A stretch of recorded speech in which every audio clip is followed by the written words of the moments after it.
Welcome to Mego Evolution, the show. This is our first show. It's February 1st. Opening music, absolutely fantastic. Called my buddy Z-Man a couple weeks ago and asked him if he could put together some music for the show, and he got me together with the rest of the band, and they're allowing me to use some of the music for the show. These guys rock. The name of the band is RHC, and the digital album is called Resurrection Denied. You're going to hear some of it here on the show, and then at the end of the show I'll have a link where you can go and listen to some more of their stuff. These guys really rock, and big thank you to them guys for letting me use this music, and hopefully you enjoy it. We're going to get on with the show. First, I have a little something I want to share with you, so we'll be right back.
That was a tribute to David Bowie, an amazing artist who passed away last month.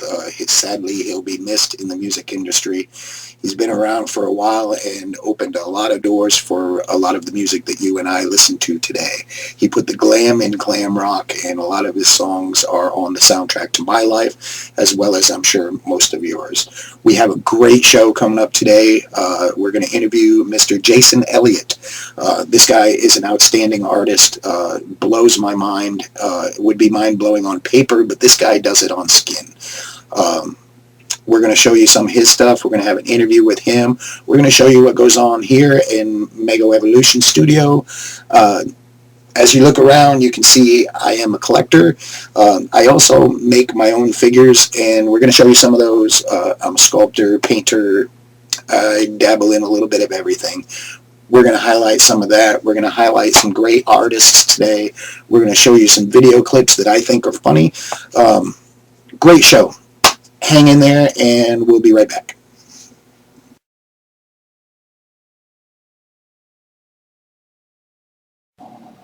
Holy crap, I'm Batman. I thought that was funny, and I figured I'd share it with you. Somebody shared it on my Facebook page.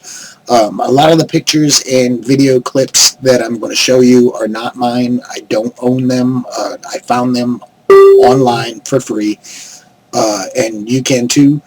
Hopefully nobody gets mad that I'm using them on the show.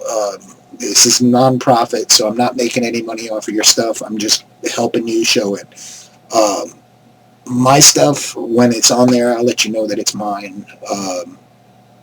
If you have any problem with me showing your stuff, please email me at megoevolution@gmail.com. And I'll be happy to either take it off or we'll figure out what we can do. Okay, we're going to start off the show by showing you what's new in Mego Evolution Studios. If you're a Facebook friend of mine, you've probably seen most of what I'm going to show you as far as my stuff goes. I have some new figures coming out that I'm working on that I'm really excited about, and I'll be showing those as well. We're going to do it in a slideshow format this time. Hopefully you all like it, and then we'll get on to the interview with Jason Elliott. I want to get my stuff out of the way before we show his, because once you see what he does, you're not going to want to see anything else. His stuff is really, truly amazing. So let's get on with the slideshow, and hope you enjoy the show. This is our first show, so we're going to work out a few kinks, and next show should be much better. Please subscribe. That's the only way that we can do this, is with your viewership. So subscribe, email me. I'd like to do a segment of viewer letters. So email me at that same email address if you've got a question that you want to ask. If you have a question about today's show, email me those. And if it's about Jason Elliott, I can contact him and see if we can't get an answer for you. We're going to let you know where he's out of and what he's got going on. So without further ado, let's get this show rolling. We're going to start a slideshow of what's going on at Mego Evolution Home Base. Thank you. We'll be right back.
That was amazing. I just watched that back. RHC, you guys rock. That's what's going on here. Those are my past figures. We're going to show you some new stuff going on here. We're going to show you some video clips, and we're going to get to our interview with Jason. We're going to show some slides of some of his work and then get into that interview, and we'll be right back.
Get on with the interview with Jason. We were going to do a Skype call, but the video was really choppy. I'm having some problems with some of the equipment here.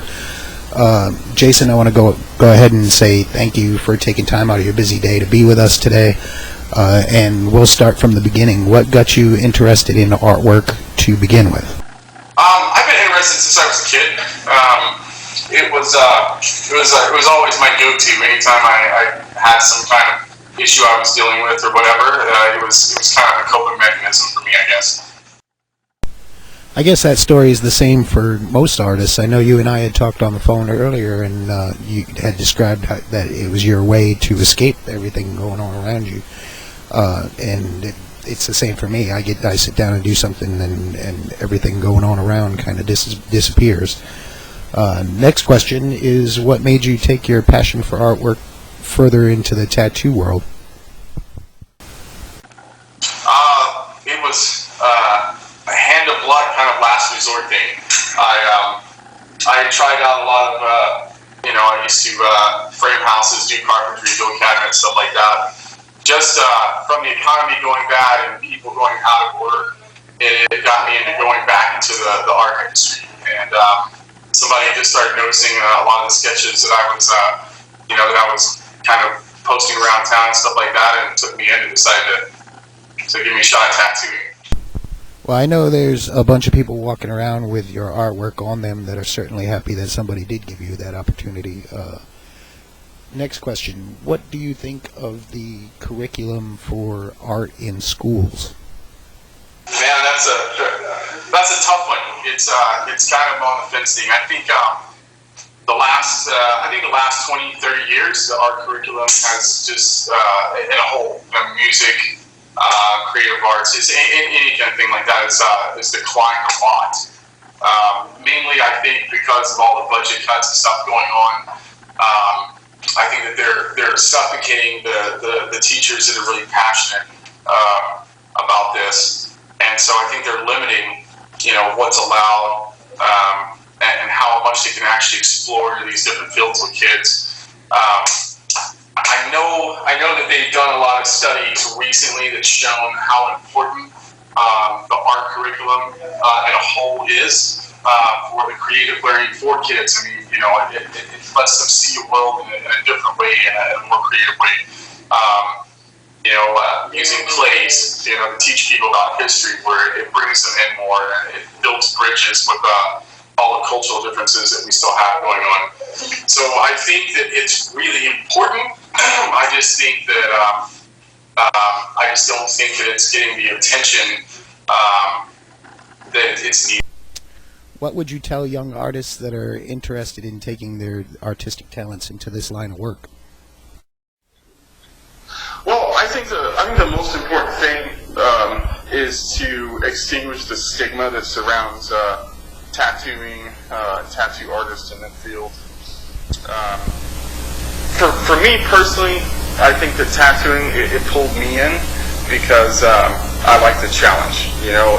Once you find a certain pencil that you like and a certain type of paper that you like or brushes, it becomes a constant, and it's really easy to sit down and do something over and over again because you're working with variables that never change. And for me personally, being a tattoo artist, it was an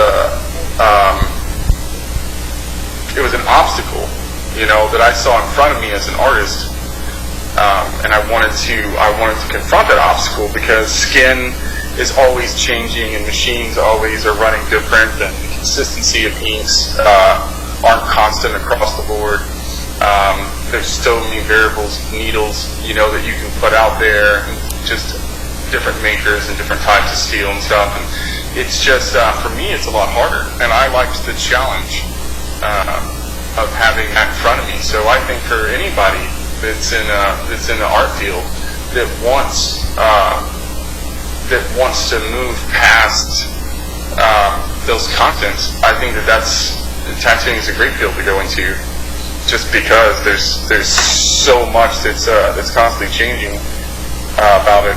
And I think that the idea of getting to do, not just buying a painting and hanging it on the wall, but be able to wear it for the rest of your life. So you're not just buying an inanimate object, but you're carrying something around, forever. I think is definitely something that will pull people in as far as being a tattoo artist goes. Other than that, though, it's always going to come down to the way that the public eye views tattoo artists as a whole. And I think that with the shows and stuff that have come out over the last 10 years and the popularity that they've received, I think that it's helped in some ways show people that tattoo artists can be just your everyday people, that it doesn't have to involve the drug use, promiscuity, stuff like that. So I think that if I was going to pull somebody in, if I wanted to market towards people to show them, that being a tattoo artist is a career field that you should be able to choose, I would show them the strengths and the challenges that it brings to the table. And I think that anybody that's competitive, is going to find it interesting. I think seeing work from tattoo artists like yourself, would definitely drive an interest in doing tattoos. Next question is, what are your pet peeves?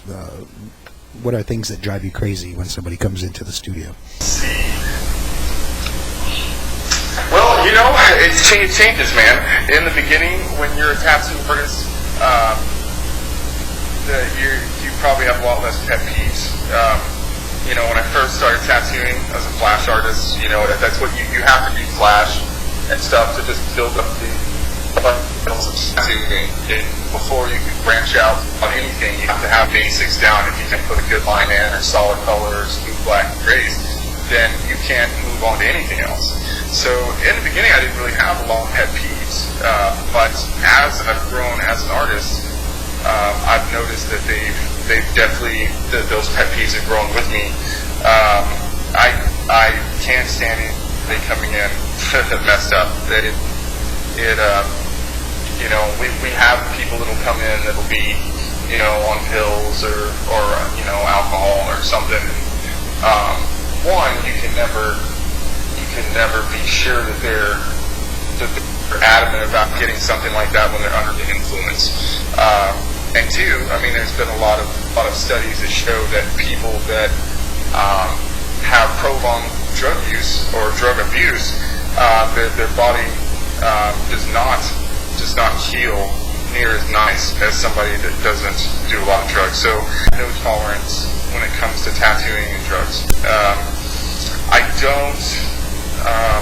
I don't like clients that that scream and move around a lot. I don't get a lot of them, but people. I don't think people understand that you're putting something that's forever and permanent, and not only is it them walking around with it, but they're walking around with your name on them. And so when they come in, and they don't take it as serious as you're taking it, then it can be aggravating. Another pet peeve would be personal hygiene. Man, you would probably be kind of shocked, but there's a lot of people out there that just, I'm not talking about your everyday guy that gets off work and, comes in after work and's got a little dirt on or something like that. I mean, that's not bad, you're going to clean the skin anyways, but when people come in and they just completely, ignore their personal hygiene, it doesn't just make it bad for the tattoo artist, it makes it bad for any other customer that's in the shop, that's in a close vicinity of them. I mean, it's just, if you're going to go, if you're going to a gynecologist to get a pap smear or something, you're going to make sure that area is clean, at least I would hope, so I would think that it should be across the board. If you're going to go in and somebody's going to be in a close proximity of you, make sure that your personal hygiene is good. Pet peeve, and the reason why that bothers me so much is because if a person comes in here with poor personal hygiene, then I know after I give them the tattoo when they leave, they're probably going to continue the same practice, after they leave, but they're probably not going to take care of their tattoo, which is horrible. That is mandatory. You have to follow the tattoo artist's instructions when taking care of the tattoo. Another pet peeve is, it's like if you're tattooing on somebody, and we don't come across this a lot, but occasionally you do, is, when maybe a spouse comes in or something and they like to stand directly over you and then give you suggestions when you're tattooing, and that kind of bothers me. I don't mind people standing over and watching, but, this person comes to you because they've generally seen your work and know that you do a consistent, good job. And when you've got somebody standing over you giving you suggestions, I think you should do this, and you should do this, are you going to do this? What about this area right here? They can offer all the suggestions they want after you get done with the tattoo, but while you're doing the tattoo, I think it's best to just let you do your job.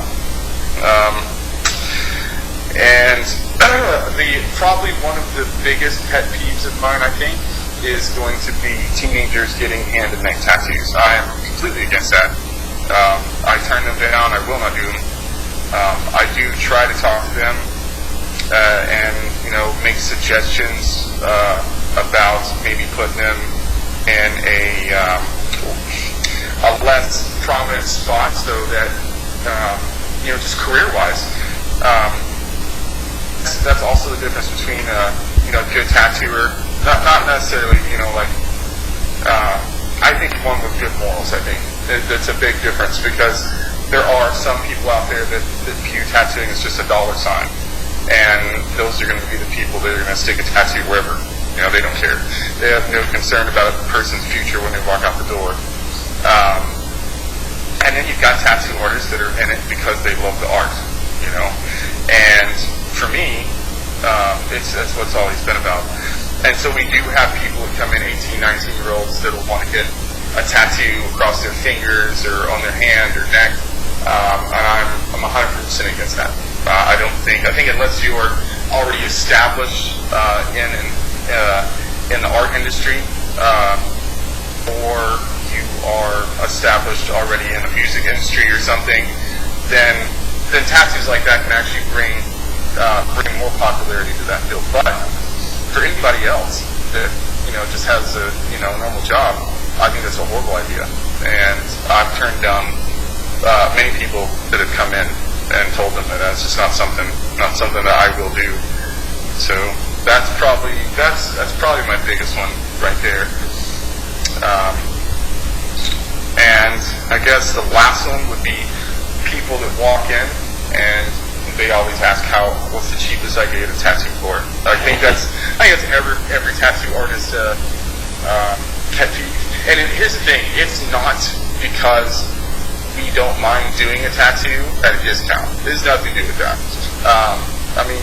We tattoo our friends for free, we tattoo coworkers for free, and sometimes if we have a design out there that we really want to do that we feel like is going to make us grow as an artist, we'll do it for free.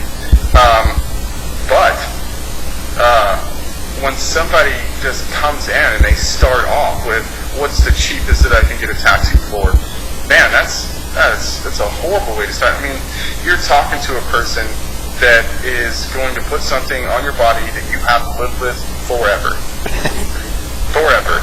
And that's just a, I mean, for instance, you know, I had a girl that came in and did that, and she, you know, she works in retail. And so I asked her, I said, well, what if somebody walked through your line and tried to buy a gallon of milk, you know, and the price on a gallon of milk is $4.50, you know, and they walk through the line and they say, well, I understand that the price is $4.50, but I'd rather pay $2, you know?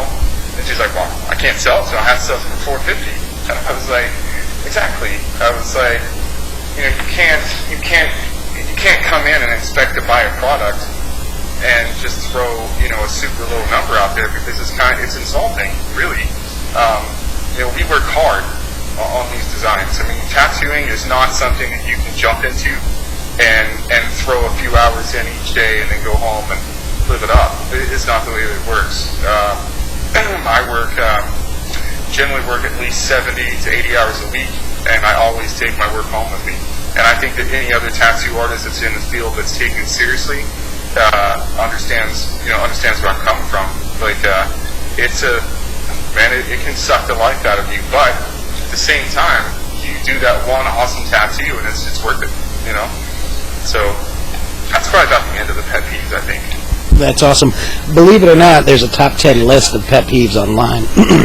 And is it really? Yeah, the number one was bringing somebody else's artwork in to have it put on. Yeah, well, see, and I don't do that either. Being a custom artist, if somebody brings, because we do have that, I do have that a lot. It's not really a pet peeve because I stop them as soon as they pull the picture out. You'll have people that'll go to a different tattoo shop, not think that that person's capable of doing the tattoo. They'll take a picture of that design, then they'll come over to a different shop, try to get them to do it.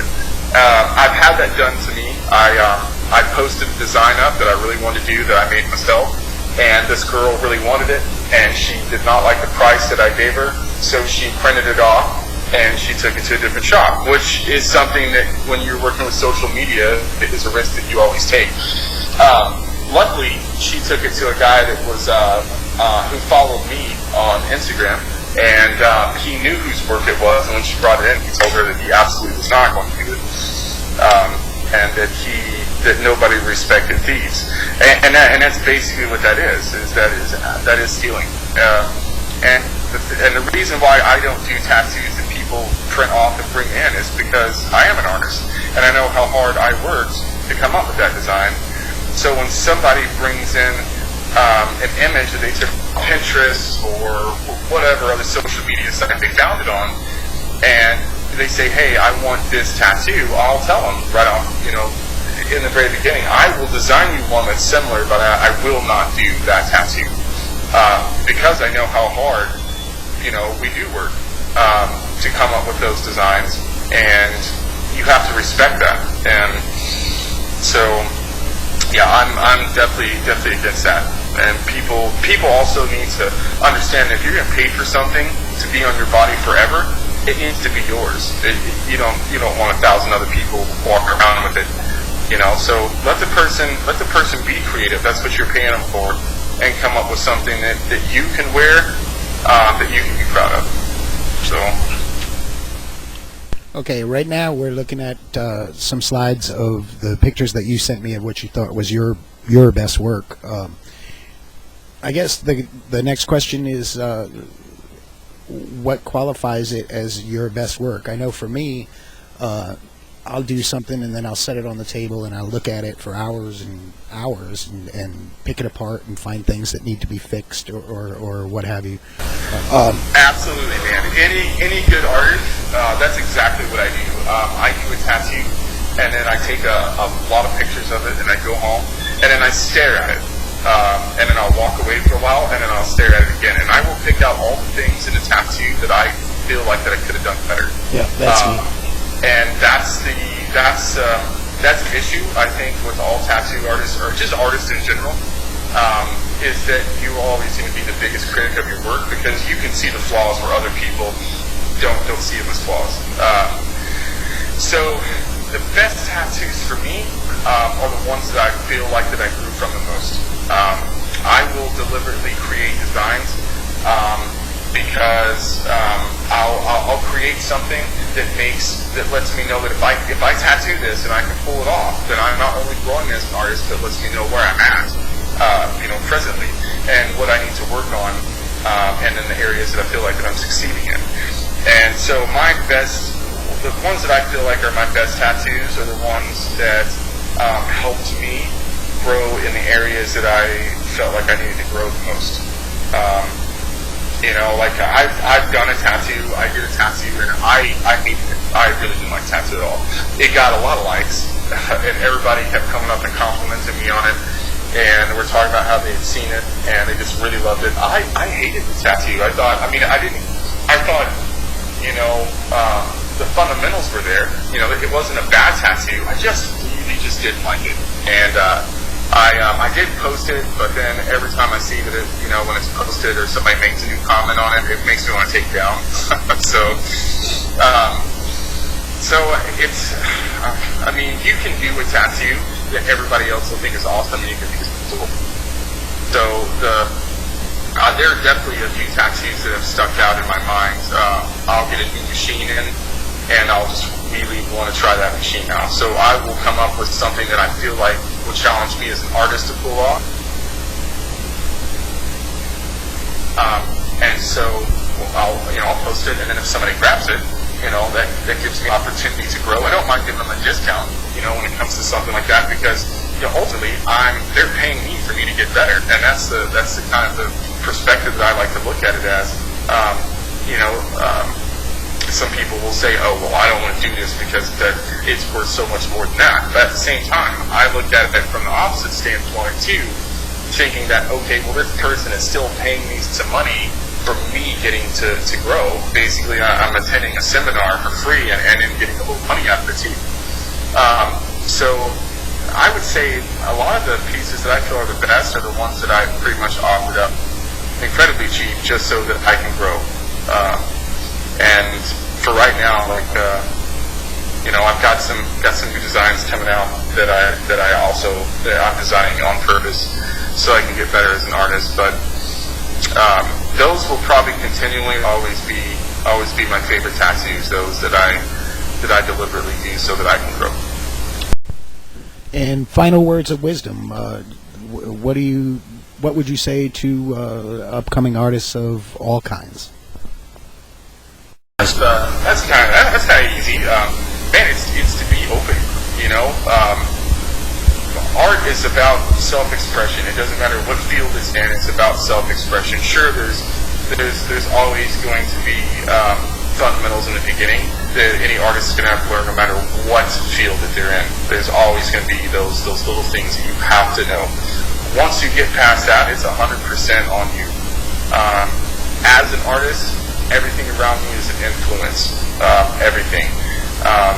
Certain music, makes me feel a certain way, and I differently when listening to that. I may drive down the road and see a billboard with certain colors on the billboard, and I love the way that those are displayed. And so the next time I'm doing a tattoo, I try to remember that billboard, and I'm like, man, I really want to implement that color scheme in this tattoo. So I think that just allowing yourself to be open, and open mentally, to the world around you, and take everything in, and then be yourself. Don't conform to what everybody else feels that you should be as an artist, because that have stuck out are the people that went against the grain.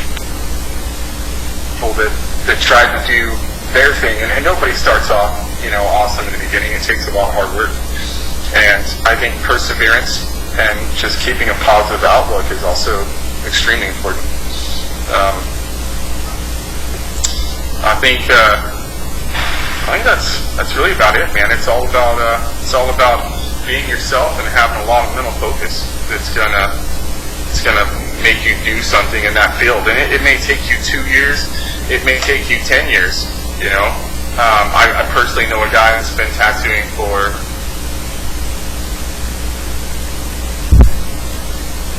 3 years, and he did one tattoo, just one. He wasn't a bad tattoo artist, but he did one tattoo, and it was the right tattoo. That's all it took, was that one tattoo was the right one. And after that, he just completely blew up from one tattoo. And because of the fact that, but the guy works hard though. I mean, it just didn't fall in his hands. He does work hard. But, you know, that one opportunity opened up so many doors for him, you know, and seize the moment. I mean, you have one life, and you have to live that life to the fullest. And so you just got to give it everything you got, you know, no regrets. All right, and the last thing, and I know you travel a lot, how can people get a hold of you or see some more of your work? Best thing is going to be probably Instagram. Generally I'm on that more than anything. I try to keep all my social media sites the same. So if you're on Instagram, Tumblr, or Facebook, it's going to be Jason Tattooer. Instagram and Tumblr, it's Jason Tattooer, just one word. And Facebook is, of course, it's business page, and it's first and last. So it's got the space in between. But yeah, that's generally the main thing. I check Instagram more than anything. But I'm also on the others. So. All right, Jason. Thank you for your time, and that's going to end the interview.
Okay, that's the end of the show. I hope you liked it. Come back February 15th, and we'll have some new stuff for you.